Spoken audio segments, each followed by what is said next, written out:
오늘 대전지방법원과 고등법원, 검찰청에 대한 국회 국정감사가 열렸습니다.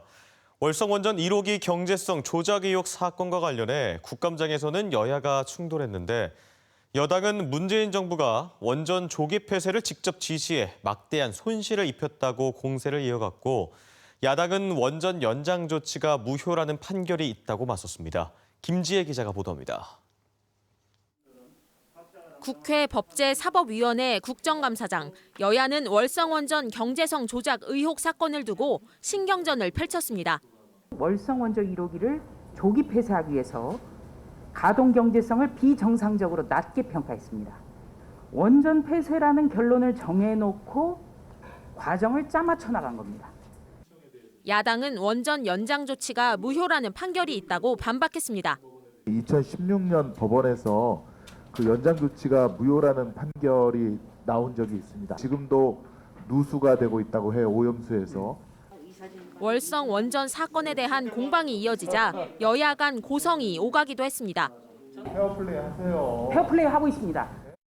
지난달 검찰이 백운규 전 산업통상부 자원부 장관에 대한 배임교사 혐의를 추가한 것에 대해 법원은 이달 공소장 변경이 결정될 것이라고 시사했습니다.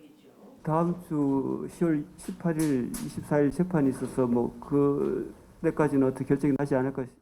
수사 과정에서 지난 8월 19일 대통령 기록관 압수수색에 대한 영장 발부가 적절했는지에 대해서도 갑론을박이 벌어졌습니다.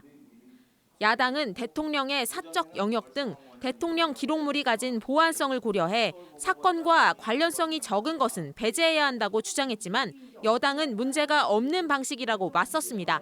법원장님께서 직접 발부한 영장은 이제 키워드 검색 방식이더라고요. 그런데 이제 이게 보니까 마치 일반 영장처럼 발부를 하지 않았나 하는 이런 생각이 좀 듭니다. 기관으로도 할 수 있고 한편으로는 또 이러한 키워드로 할 수 있고 이건 자유로운 거 아니겠어요? 한편 이날 부석사 불상 소유권 분쟁에 대한 1심 판결에서 외구가 약탈한 불상이라는 사실이 인정됐음에도 검찰이 항소해 재판하고 있는 상황에 대한 질책도 나왔습니다.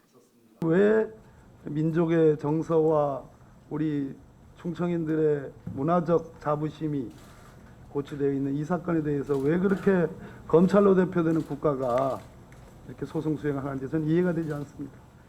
부석사 불상 항소심 재판은 대전 고법에서 오는 26일 재개됩니다. MBC 뉴스 김지혜입니다.